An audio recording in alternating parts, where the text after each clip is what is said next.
Boa tarde, Paulo. Boa tarde, amigos da Mundial Telenotícia. Sou subtenente do Exército, aposentado já, né? Fui embora para a reserva em 2000, né? Passei 34 anos na ativa e queria fazer uma pergunta, Paulo. Essa situação de um general 4 estrelas preso, né? Os comandantes, né? Os generais, outros generais da ativa não se manifestam, não estão se manifestando. E a tropa está olhando, o subordinado hoje, ele fica parado olhando aquela situação, onde está vendo os comandantes inertes sobre essa situação. O que está acontecendo? Eu pergunto, como fica a tropa numa situação real?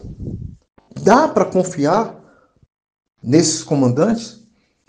Será que a gente fica seguro? Eu fico hoje pensando quem está na ativa, né? Quem tem, um exemplo, 20 anos de serviço, de caserna, qual motivação que ele vai ter daqui para frente? Fica a pergunta. Um grande abraço a todos. Bom trabalho. E aí, Coronel Gerson Gomes, está aí a pergunta feita. Isso preocupa de verdade. O que você tem a dizer? Preocupa muito, Paulo.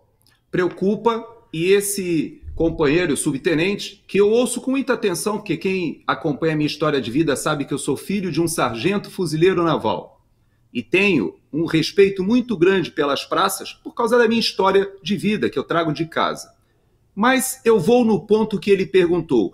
Como é que fica a liderança militar, a hierarquia? Como é que fica uma situação real de combate em que o subordinado precisa confiar naqueles que lhe mandam para o sacrifício máximo, extremo, até da própria vida em defesa da pátria? E ele toca num ponto muito importante. Volte aquela foto, por favor, para mim, Paulo. Essa foto, ela mostra a segunda pessoa que está ao lado do general Flynn, é um tenente-coronel Mariner. Esse tenente-coronel ficou muito famoso aqui nos Estados Unidos. Por quê? Porque quando houve a retirada do Afeganistão, foi algo tão ridículo, tão horrível, tão inaceitável, que todo mundo ficou perplexo. Mas o que aconteceu? Exatamente o que acontece em todos os países onde os militares são submetidos ao poder político, inclusive no Brasil.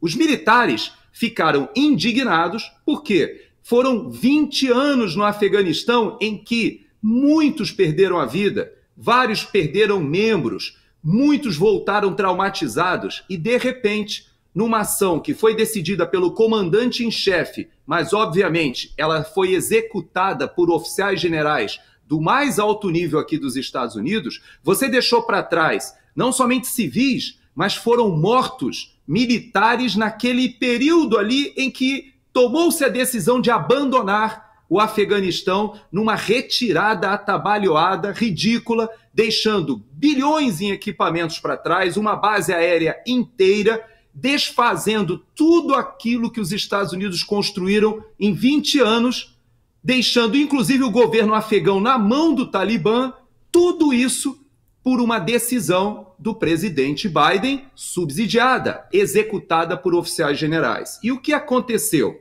Esse tenente-coronel, ele se manifestou e ele tinha quase 20 anos de serviço. Sabe o que significa isso, Paulo? É que ele, que havia comandado tropas no Afeganistão e viu seus companheiros falecerem ali, naquele momento em que a multidão queria avançar sobre o aeroporto, houve atentados, o Talibã chegando, um Galaxy, vários, decolando da pista com afegãos agarrados nas rodas, no trem de pouso da aeronave. Uma situação completamente absurda. E ele foi a público, veja só, ele perdeu toda a aposentadoria dele. Porque se ele tivesse ficado calado, ele poderia, se ele não tivesse tido a coragem moral de vir a público e dizer: é inaceitável que isso que aconteceu nós não tenhamos nenhum dos oficiais generais removidos. Ninguém vai se responsabilizar por essa operação catastrófica, pelas vidas que foram perdidas. E o que aconteceu? Aquele grupo de oficiais generais que estavam subsidiando o governo Biden, esse grupo não somente não foi responsabilizado, como não foi removido, como ficou por isso mesmo.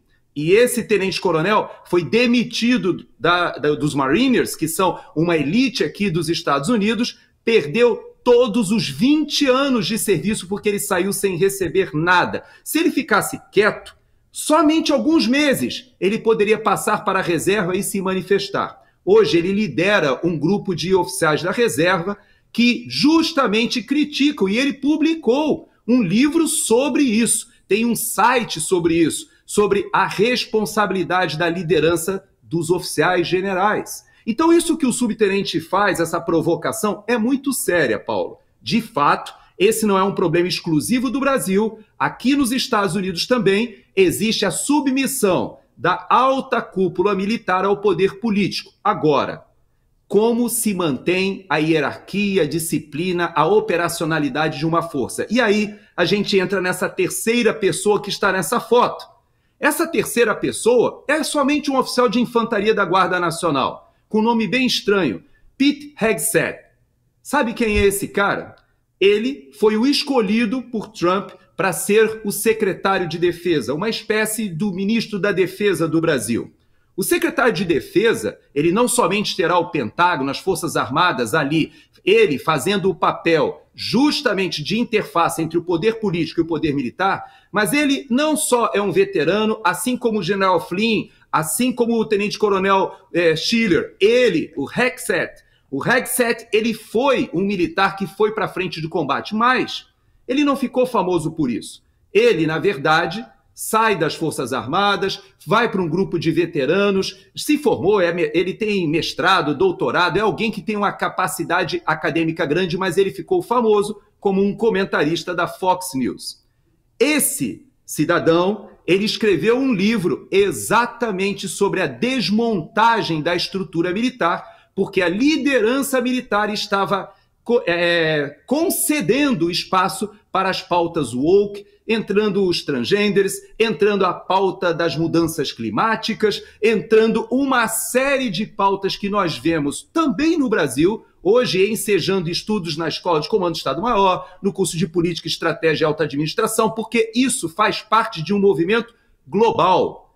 E veja que ele, o Pete Hegseth, foi escolhido para justamente rocar, trazer as Forças Armadas para o equilíbrio em que elas não podem perder a operacionalidade, não podem ver comprometidas a liderança, principalmente, nós estamos falando da potência hegemônica militar do planeta. Então, Paulo, eu respondo ao subtenente dizendo o seguinte: a sua questão é da mais alta importância, e eu ouso afirmar que os líderes militares que hoje estão nos altos comandos sabem disso.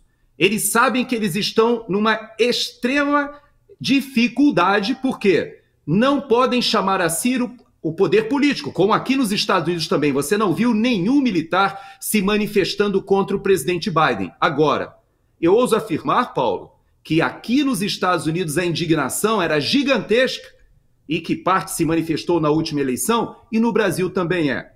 Nós não chegaremos a 2026 numa situação a bom termo, não somente na área econômica, mas eu também digo, na área militar. Eu falei para você já várias vezes, o que aconteceu na Argentina é o que eu vejo acontecendo no Brasil. Eu não acho que os oficiais das Forças Armadas do Brasil arriscariam, ou nós não estamos sob o risco de vermos uma força armada se transformando numa narcoditadura. Não, os militares brasileiros têm valores muito rígidos. Agora, essa submissão ao poder político levou o Brasil a uma sinuca de bico.